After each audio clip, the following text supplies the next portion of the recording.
Hi. Welcome to Someone Else's Movie, the original podcast where an actor, writer, director, or nebulous industry figure gives a little love to a movie they didn't make. I'm Norm Wilner. I'm a programmer at TIFF now, and this is the other thing I do.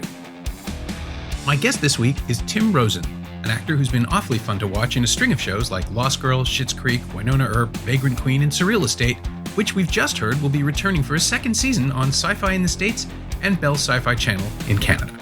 His latest feature film, Dakota, casts him as a traumatized Marine bringing a fallen comrade's service dog back to his widow and daughter, played by Abby Cornish and Lola Sultan, and getting caught up in their lives. It's available on VOD right now.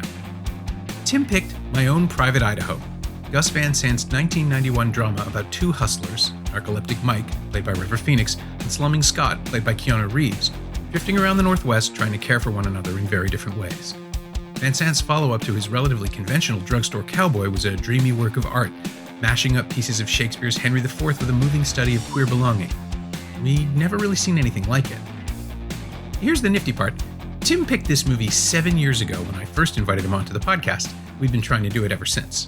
And finally, here we are. I think it was worth the wait. This is Someone Else's Movie. Just because that was the movie that kind of hit with me differently than any other movie had until that point. Mm-hmm. It was also the first time I could unabashedly say, I don't know if it was a man crush, but it was the first time that I saw another guy and I was like, this guy's amazing. Like I want to be this guy. I feel like this guy represents me. It's funny because we were talking about representation before this started, but I hadn't really seen myself on screen either, or someone like me, until I saw River. And it was in that movie, just that vulnerability that he had and that kind of social awkwardness. And I was like that. And I saw that and I was drawn to it immediately. So, and then the movie itself, other levels of it, we could get into it. The love story and everything was just beautiful for me. And I just appreciated the acting. And it was after that where I knew I wanted to be an actor. It was after watching that movie. And it changed everything, really kind of changed movies for me. And it changed the movies I wanted to watch after. Then I went down the Gus Van Sant rabbit hole. And then it became about, it made Sundays movie days for me too. Because I remember I watched it on a Sunday afternoon, and then it would become whenever I was alone on a Sunday and I'd go down to the old video store and I'd go get movies. They'd be like the Gus Van Sant quiet movies that I knew no one else was going to want to watch anyway, but I'd watch. So yeah, it changed literally everything for me. And then that was the first poster I ever got that whatever went on my wall. I never had a poster on my wall before that, but it was River and Keanu on the motorcycle. That was the poster I had, for most of my adolescence life in my wall as a teenager. So, and he still got him now. I still got him on my wall now. A friend of mine made me another River Phoenix art piece. It's beautiful. Yeah. Yeah. So I was going to ask, obviously you didn't see it the first time around, right? So how old were you when you saw it? And did you see it on just catch it on video or cable, or how did you find it? Yeah, it was, these were difficult times to find movies. The people don't know that now. People got the net and all this stuff. It was one of those things where I randomly I got to pick the movies. It was that night that I was finally allowed to pick it, and I just wanted something different that I knew wasn't going to be the normal movie that we took. Mm-hmm. And it was that one. And of course, nobody else wanted to watch it. So the next day is when I kind of went down and watched it. And then I wanted to buy it. And to buy it was impossible. This is pre-DVD. I was going to say, this is when it was $100 VHS tape if you wanted something. And to try and find it. And I remember everywhere I went, I would go looking for it. If we were on vacation or anywhere we were, my main goal was to try and find that movie.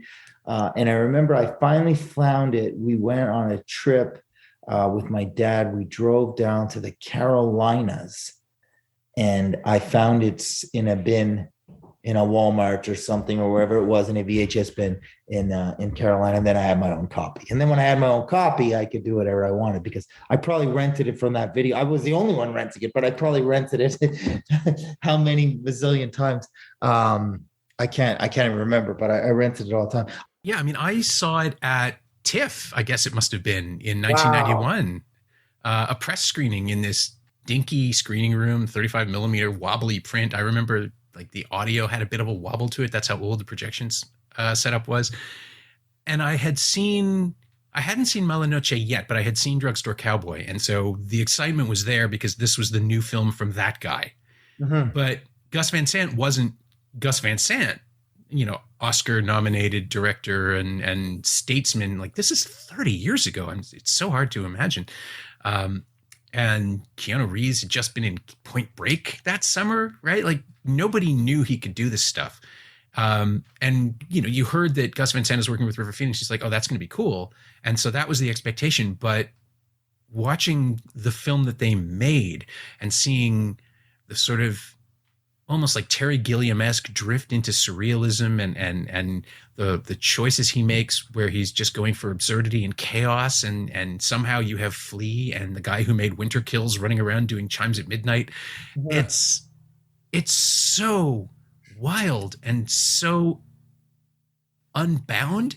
And now looking back, it doesn't look like anything else he did, because it's like even Cowgirls Got the Blues was received so badly. I mean, it's not good. It's not nearly as bad as people said it was at the time, because now you can sort of see what he's doing. But you can sort of feel that that's where he was at his most liberated. And then the reception to Cowgirls scared him away back into more conventional stuff. But Idaho is just so alive from scene to scene, even though it's something that like plays in kind of a monotone, like this hazy, bleary, disconnected, what is it? Wherever, whatever, have a nice day. Casualness to it, because Phoenix's character, because Mike is so out of it all the time. But the more you see him and the more you understand, every time I watch it, it's so sad. And he is trying so hard. Van Sant and Phoenix are trying so hard to show us the ways that Mike is compensating, right? Like his defense mechanism is just to completely shut off, which is such a strange and beautiful metaphor for the way he shuts down his trauma. And then you start to see that just the sheer love that comes out of Scott, that Reeves is giving back to him. I was sort of stunned at how deep it runs this time through. I probably hadn't watched it since the Blu-ray came out. So that's at least 10 years. And then I just looked at it again last night and it's like, shit, this is even better than I thought it was. Mm-hmm. I haven't even seen it for a while, but I still remember almost every moment. And it's amazing you said that, because I thought the same thing. And you see it right off the beginning, when he first, I'll never forget that scene. He looks at the road. This is my road. It's like a face, like a fucked up face. And then boom, he falls over. He can't deal. And the narcolepsy hits him. And, same thing. I mean, I even felt the movie, it's like, it's choppy. It doesn't look great, which is, I think, kind of the point. It looks sad, even in the you know what I mean? The production design, all of it. And so when it has those moments of hope and those little moments where Scott and Mike have love, it screams for me. It was so obvious and apparent. It was almost magical, that little scene by the fire. It really hit me in a way that nothing else had kind of hit me up until that point. I hadn't seen Point Break. I saw My Own Private Idaho first. So that must have been interesting. Yeah, in my mind, Point Break was years after I finally got to Point Break, where I was like, oh, this guy's that cool. I had no idea he was that cool, I just remember it. And it's funny. It's like my little brother, as a lot of young brothers do, he kind of looked up to the things that I did. So he's the only other person that probably watched that video as many times as me. And I could still call him. I could call him right now and I'd say, so is that 4 orders of French fries, extra crispy now, Mike? Is that correct now? Yeah. And we both know that's River in the bathtub, getting room service of the French fries. So it's funny. It's like this also. It has this special place in my heart with my own brother, The movie it will always be super, super special to me. That's lovely. I mean, it's great to have a talisman too. Like when you're coming up and figuring things out. It was always horror movies for me because you got the most elaborate directorial moves. It was like no question I was going to be a film critic because I'm watching Evil Dead 2 at the age of like 18 and going, "Oh my God, how did he do that with the camera? How do you do that with a physical object?" But connecting emotionally, I think that came later for me. It wasn't until I started understanding. Like I don't know that I would have even classified Idaho as a gay film, as a queer film, because it's really just a love story. Like it's sort of transcendent. The sex is mechanical in a way that, although I have to admit, it's shot by Bruce Weber. The stills are taken by a legitimate genius, and you don't notice it in the moment because they're photographed in such a way that they stop the movie short to just sort of take in their bodies. And it doesn't feel gendered. There's no real nudity. You don't see anything other than skin and contact.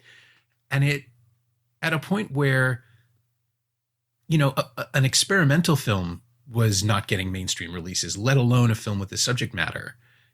It's remarkable that New Line just said, do it. Like, just go for it. Do what you want to do. I've never asked. I've interviewed Van Sant once, and we mostly talked about his Psycho remake because I find that absolutely fascinating. But the process of getting my own Private Idaho made had to have been just as complicated because he's got, I think it was 2 separate screenplays that he'd been working on and Henry IV.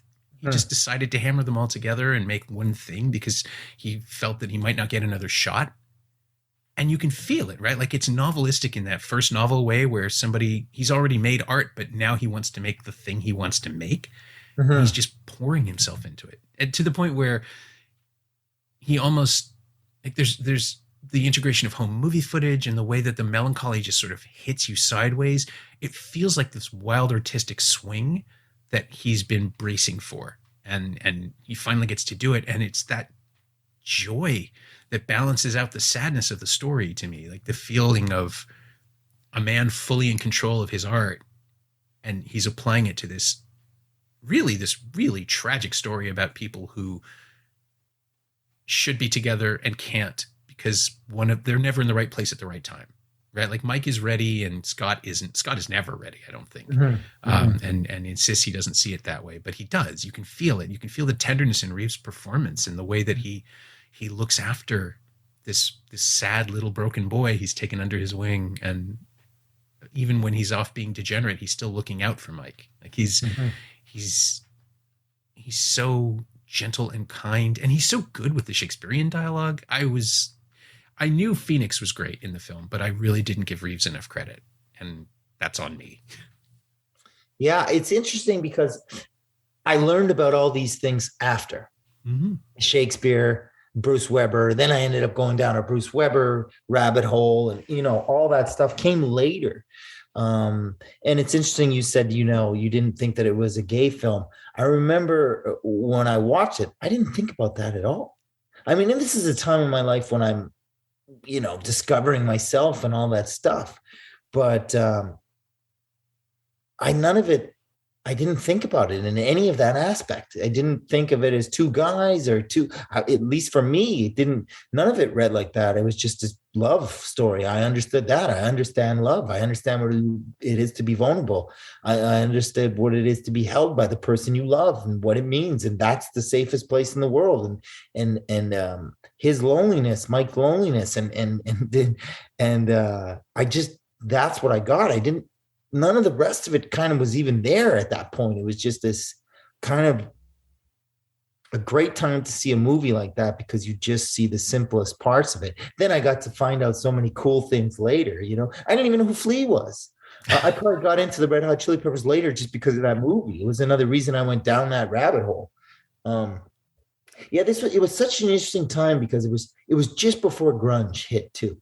Grunge wasn't full flex. Like Nirvana hadn't really been on the. I mean, if it was anything, it would have been Bleach. Maybe was out at that time. It definitely wasn't. Nevermind.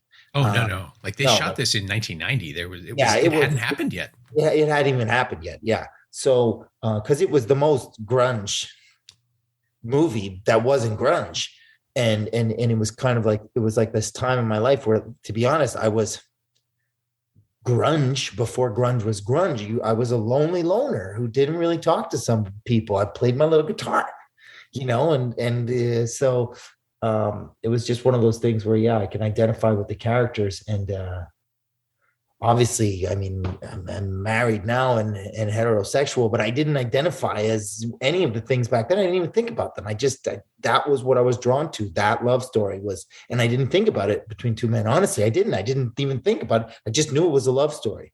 Then that's all that mattered to me.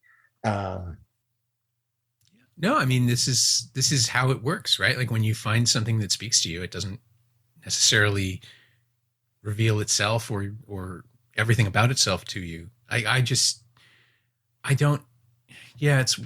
one of those things where I've never been able to classify exactly how I feel about Van Sant's work, because he has the ability to just be as profound and overwhelming as it gets, and then also just undercut it completely. Like he's like a less anarchic John Waters in that he understands the language, but he just wants to play with it. And he wants to, the allegory of an orgasm with a house crashing to the ground. It's ludicrous. It's preposterous, but it's exactly right. And I can picture it right now, by the way, that whole screen. Oh yeah. And it's 5 minutes into the movie. Like there's no hesitation. This is the kind of film you're about to see. It's going to be silly, but it's also going to be despairing and profound and human. And the marketing, like nobody knew what to do with it. Nobody had any idea. It did okay, as I understand it, but it was one of those films where it's kind of amazing. Yeah. In 1991, when people were still on edge about any kind of queer representation, where the AIDS pandemic is still well underway, and the idea that you can make a film about gay hustlers, like that's who they are. That's what the milieu of the film is, and not be judgmental and not have any morality sort of intruding on it. Like the greater morality is that Scott betrays his friends by going legit. That's the greater morality, and that's something. Again, it's like watching a band break up in a weird way. I mean, you're mentioning grunge, and it's like the clothes are right. They do, like, it does look like that's predicting everything. There's a girl in some of the restaurant scenes. She's just sort of on the periphery of Mike and Scott's life, but she's wearing that tweedy overcoat in every scene over a dress. And it's like, oh, that's where Courtney Love got it. Like you just, it's all there. It's like this embryonic thing that's about to explode. And he's just making a movie about people in this situation without paying he gets the details right, but he's not paying, like, it's not important that this is the world they're in. This just is the world they're in. We don't need to know the details. I agree. He's laying out the next decade of American culture.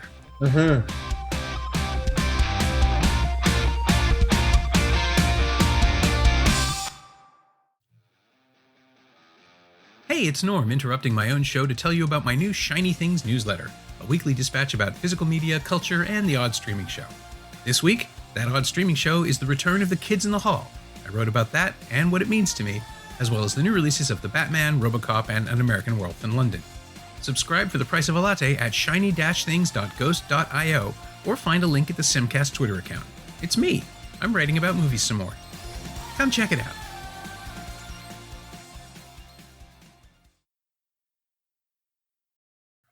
Which I think it's great that it came out when it did then, because I think had he been aware of it, it might have been in there. I think with Gus anyway, he would have got around it, but had it been made later at a different time, it could have been, because I find the film itself kind of like Rivers' performance. It's a vulnerable film in the sense of you could pick it apart if you want. You could just take it and look at it one way and say, this is ridiculous, like you said. But at the same time, it's tragic and it's heartbreaking and it's funny. And it's, for me, it's got it all. And I take it for what it is. Yeah. I mean, that's really it, isn't it? It's him just showing you an open beating heart, and it's up to us to receive it. You can giggle at Udo Kier's mannerisms, because like now, especially, he's become like an icon unto himself, and he's cast for cultish comedy, but he's just somebody who has a very specific way of existing in this world. And because he has money, he gets to dictate things. And So we're constantly being made aware of the power structure and the balance. Like he's driving, it's not his car, it's someone else's car, but he's still behind the wheel in that early scene. And then later when he comes back, Hans is their ticket to Rome, effectively. And he's a benefactor, and it's just nothing is ever going to touch him. Like whatever happens, whatever misunderstanding it'll be resolved. He has money, he can pay his way out of it. Scott will have money, and he will be able to buy his way out of trouble, and eventually his father will pull some strings here and there. But Mike doesn't have any of that, and we're with him, right? Like we're constantly aware how little power he has. And that opening scene where he's wheedling to get another $10 out of the guy behind the bathroom door, and it's practiced and rehearsed, and he drops it the second he gets the cash. He stops pleading and begging. It's a reflex. It's how he moves through the world. And then over the course of the film, not only do we understand why he's living like this, but we understand he never really had another chance. And that's, again, heartbreaking. It's so tragic to watch that scene with James Russo, who I remember at the time, I only kind of recognized him. Oh, he's the guy who gets killed at the beginning of Beverly Hills Cop. Like that's Mikey from Beverly Hills Cop. And it's like, no, this is a deeply broken, deeply tragic, like it's a stage performance. It's, again, almost Shakespearean, even though the Shakespearean stuff is happening in another quadrant of the movie. Mike is living his own Shakespearean tragedy of rejection and abuse and misery. And he doesn't have a Falstaff, so no one's taking care of him. Like he doesn't have a Bob. He has this Bob, but Bob sees him as a satellite. Like he's not getting taken under his wing. Yeah, I agree. And another reason why I was so drawn to the River character is because I definitely didn't grow up affluent in the Scott way. There was no way out for me other than kind of, acting was the kind of way I was able to make a career for myself. I think I've definitely far exceeded anybody's expectations of me for sure, from grade school or high school. That's for sure. Just the way we grew up with my father and brothers and where we grew up. I mean, at that time I was watching it, I think we had a picnic table in our kitchen for a kitchen table, and my freezer was either taped or not working at that time. And we had hamburger in the backyard frozen in the snow. So it was, we had a wild time growing up, but it felt a lot like that of the Mikey situation, which is, it's another reason I was just drawn to that character and the portrayal. Yeah, it's amazing. We never know what the art is that will speak to us until we see it, right? Until we sit down and turn it on by accident. Yeah. And this is, I wonder now, it's been 31 years, which is impossible to imagine to me, that this movie doesn't change. This movie is fixed in time. These people still live within it and all of that. And people keep discovering it over and over again. And it's, there are generations of kids who are just old enough to watch it and stumble across it and be exposed and changed and influenced. And for all the barriers to entry in Gus Van Sant's filmography, where, I remember at the time, like people were knocking his use of the sort of the slow walking country music as Lynchian, because Wild at Heart had just come out, and but they're coming at America from such different places. Like Lynch is a small town guy. Van Sant is a city guy. He's an art student. He's somebody who is consuming the culture in a way that Lynch isn't. Lynch is like sort of creating the reference points from his own past and his own memory of television shows from the 50s and 60s. But Van Sant he's on the wave. Like he's seeing grunge coming and taking pictures of people and saying, I want the costumes to look like this. And you get this thing, which is like absolutely a snapshot of a time and place in America culturally, but also in American independent film in a way that other films aren't. And it's still alive. It still plays, which I was delighted to find, and also a little bit surprised. Yeah, I remember even, the last season of Winona, we had, oddly enough, it's so interesting. I think probably the last person I talked about Winona Earp was an actor by the name of Greg Brick, who also loved that movie at the same time. But then when we did Winona many years later, I got to work with Greg Brick's son, Nicholas. And I mean, Nick was probably, I don't know, I don't want to get it wrong, but definitely early 20s, if when we did Winona. And we were talking about My Own Private Idaho, and he'd watched it. He knew exactly what it was and was talking about kind of the same things and the way it kind of hit with him. And I was like, I just thought it was great that that movie is still out there and touching people in the right way. And I love it, the independent movie part about it. I think you hit the nail on the head, because after I watched, like I said, then I started watching more Gus Van Sant movies. And Midnight Cowboy actually feels to me like more of a mainstream movie than My Own Private Idaho. It just, My Own Private Idaho just kind of feels more stripped away. Kind of, I didn't understand even the editing of it and the way it cut. I just didn't get it, but I loved it. It was just all kind of just different than anything else I had seen before. I don't know. There's something about that movie. Yeah, Midnight Cowboy is pretty square, all things considered, right? Like it's a safe version. It's not like it's not that it's not progressive for its time, but it's the safe version of that story. You don't really see anything. You don't really experience anything. You're on they talk about the things they do rather than we're in the room in My Own Private Idaho. We're in the room with people in shots that even now feel vaguely daring for the present day, let alone for the 90s. And just allowed to sort of breathe the same air as these characters in a way that Midnight Cowboy never really lets you. Yeah, I would say there's a rawness to it that I don't think Gus ever really went back to again. I know he tried to. You could take the shots from Elephant where the kid's walking through the hall and it's just goes forever, and you're there, and it's too long, uncomfortable, which it's supposed to be, and all those things. But I almost felt like I could feel it being planned and directed, and that's the scene. Whereas Idaho, I feel like we're just seeing the moments they don't feel planned to me. They don't feel like shots. They don't feel like anything other than I'm going to invite you in to watch this little piece of magic. Yeah, we've stumbled on it, right? Like the camera's just there. Even in the scene where the police are chasing Bob's kids through the building, the camera doesn't, it's ducking out of the way of some of the extras, which is great. There's just this sense that somebody is holding a Bolex and trying not to get hit. There's chaos rolling around in the frame, and yet the Shakespearean language, right? Like the beautiful elegance of everything that's going on from these shabby people.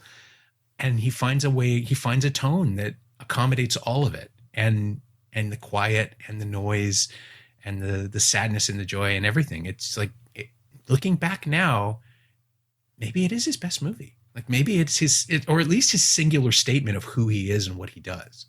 Yeah, I would agree. I mean, a lot of people now would say something like Good Will Hunting, just for the commercial value and what Good Will Hunting was and stuff. But for me, it will always be Idaho. And, looking back now after I've watched it, as opposed to when I was younger, just saw this raw, vulnerable. It's also, it's really clever. There is all the messages that I didn't know I was getting when I first watched it that are there. Sure. And even like you said, with the house, with the orgasm, and it's all, and the visual stuff, it's all there. It's something. Yeah. Because I do remember, it was like, I couldn't wait to go and get Drugstore Cowboy. So when I went back and nothing against Midnight Cowboy, but it's not Drugstore Cowboy. But yeah, when I went back, I remember I didn't have the same feeling. It didn't hit me as hard as Idaho in any way. It's some of his other films. I've watched a lot of them, but nothing ever like that. But to me, a lot of it has to do with River. That was also my River Phoenix experience, because then I went down that hole, and that changed me.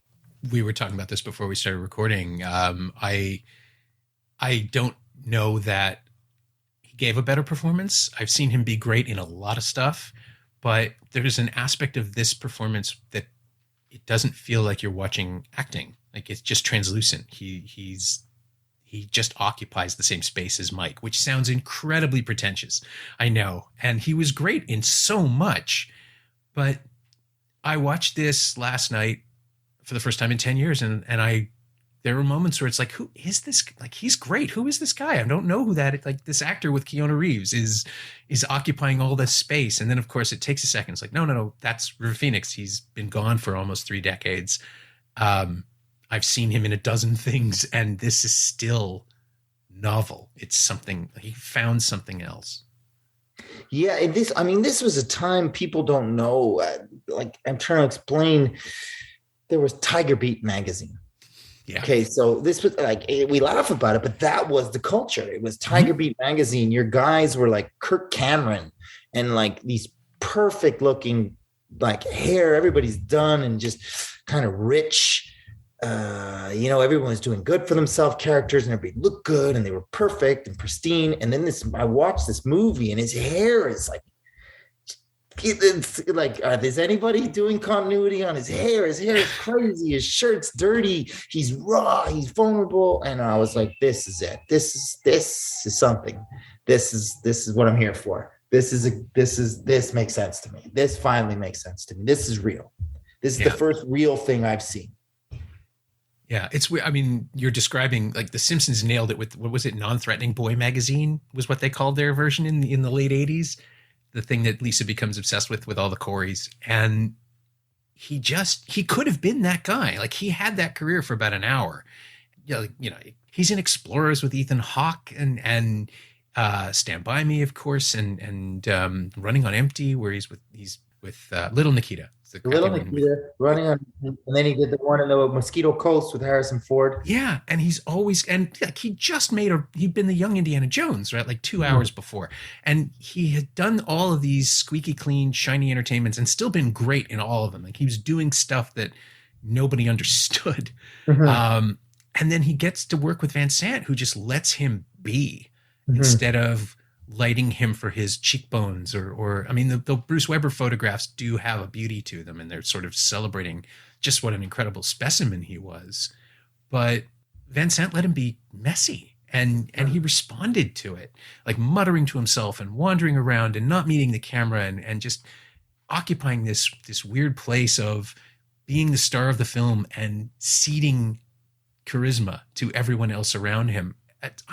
It's alchemical. I don't know how you can do that, and I don't know how you can get an actor to do that if you're making your movie. I mean, he must have just built it around him. Yeah, because I don't feel he was doing it in a manufactured or in any way.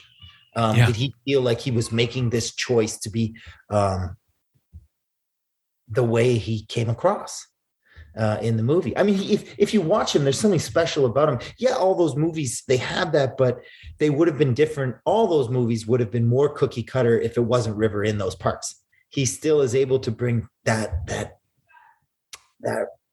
River Phoenix-ness to him, to all the rules. I don't know if you ever saw Sneakers. Of course I've seen Sneakers. Yeah, and fairly recently too. And if you see it, I mean, and okay, look, what a cast. But the way they all play it and it's, it's everybody's great in it, but I've seen this type of acting done a mazillion times. They play it safe in the sense of where they're going to be, but River's character's still got something to him that I just don't think any other actor would have brought to any of those parts. Yeah. I wonder if it's just that he's not intimidated by everybody else. Because, like, it's this huge all-star cast. He knew who they all were. Like, he'd worked with Poitier before. And he's still just like, he's in a corner just talking shit. Like, he's just refusing to take any of it seriously. Yeah, he just has this Riverness about him. Yeah, it's remarkable. I wonder, because that was like 1990. So maybe he was already deciding to sort of break away from the straitjacketed roles. Like, he could have, I mean, he also was beginning to have his own issues, but I think he could have been just like a generic A-list kid actor, teen star, 20-year-old. Well, yeah, I think, from what I heard, he was supposed to be the Christian Slater role in Interview with a Vampire. That's right. Yeah, they had to reshoot, or they had to postpone or something. No, I'm not saying that was a super mainstream movie, but I mean, you got Tom Cruise at the time, and it was in a lot of ways. So Yeah, I don't know. It's interesting. When we first talked, we were talking about the thing called Love, which Yeah. is oddly enough my second favorite River Phoenix movie. Just Really? because, yes, he gets to just he's just so wild in that movie. No one else would have done what he did in that. That movie should have been an after school special. It should Yeah. have been so safe and cookie cutter, and you just get this performance from him that just almost doesn't fit with the rest of the movie. He's so just on the cusp of like what you just don't know what he's doing. You can't take your eyes off him. You don't know what he's doing. He's so affected by something. There's something there's always like a weight on his shoulders and his characters that I kind of want to take off. That's the Yeah. thing that it is Yeah. for me with him. I just want to, whatever it is, I want to help him. I want to get rid of that thing that makes me watch him so much. Yeah. He triggers a sympathy that it's immediate. And I always assumed in the thing called Love that they were shooting around something because it felt like, I mean, even the way they frame Bogdanovich frames the microphone in front of his face so he can't see him singing. And they don't do it with anybody else. It just felt like they were trying to work around whatever was going on with him. And yeah, it breaks my heart that I didn't get to go on the junket. I was invited to the junket and I didn't take it because it seemed like it wasn't going to be much of a movie and my editors weren't interested. So I didn't go. And it's just like, God damn it. I would have at least gotten to meet the real guy, Yeah. to see him and find out who he really was. And Yeah. Yeah. It's interesting you said that because I know how much he loved music. And you can kind of see in that movie from Dermot Mulroney's performance and singing and the Sandra Bullock, they were kind of more cookie cutter country music at that time. mm-hmm. But the River songs had a little something extra to them, a little more heaviness to them. And I know for a fact it was River who brought that. So it's interesting you said maybe they tried to cover some of that up because it seemed like it was a pretty studio safe movie that he went pretty weird with. Yeah, it's just that wild energy, right? The thing they yeah, couldn't. which was my favorite part, to be honest, about it. I can see that. I wanted to ask to that end, like, is there anything, because this is the way the podcast always goes, is there anything that you've borrowed or lifted or outright stolen from Phoenix or from My Own Private Idaho in your own work? Is there, I was trying to figure out, there's some physical stuff you do in Surreal Estate that maybe comes close, but just like the moments where you're trying to negotiate with things that aren't there and the way you hold yourself, they feel like the same kind of off balance stuff he's doing, but maybe it's just me reading it in now. Yeah, I don't know if it is. It's unconscious. That's for sure. It's kind of like, other than, I did have a blue pea coat, navy blue pea coat in my teens, literally because of that, because of River. I mean, that was, what a fashion statement that was. Yeah, no, it was one of those things like funny enough. It's like people know I'm a huge Silver Surfer fan. So they always ask me, oh, would you love to be the Silver Surfer in a movie? And I always, no, I'm a fan of the movie. I want to go watch it. I want someone else to do it so I could watch it. But it's the same with River. And I'm too much of a fan of what he did to try and even think I could do what he did in any way. Yeah, no, definitely not consciously. That's interesting. I mean, I love the idea that actors don't always know what they're doing on screen. Like that doesn't always read to them what we can see with the camera, but yeah, I'm going to keep watching. I'm going to keep looking. I'll find something. Oh, you're going to be right. Let me know 100%. I mean, I've watched this guy in movies my whole life.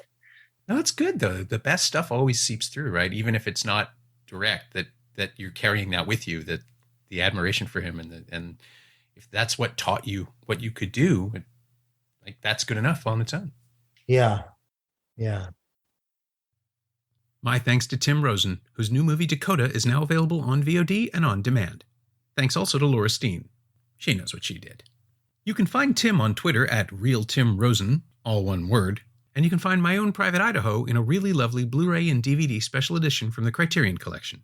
It's also streaming on Hoopla in the US and available to rent or buy on most VOD platforms. As always, you can find me on Twitter at Norm Wilner, and you can find this podcast on Twitter at Semcast, SEMcast, and on the web at someoneelsesmovie.com. The first year of the podcast is still available for just $20 at payhip.com/semcast. That's the first 52 episodes of Someone Else's Movie, 46 of which aren't currently available anywhere else. And remember how I mentioned the kids in the hall are on this week's Shiny Things at shiny-things.ghost.io? Scott Thompson is in that 52-episode package, talking about Gentlemen Prefer Blondes. You want to hear that, trust me. Our theme song is by The Last Year. If you like it or the show in general, please say so. Leave a review wherever you've been enjoying us. Every little bit helps, it truly does. And check out the other shows on the Frequency Podcast Network while you're doing that. Stay safe, watch movies, wear a mask if you go out, get your booster when you can. I've had COVID, and take my word for it, you don't want it. I'll see you next time.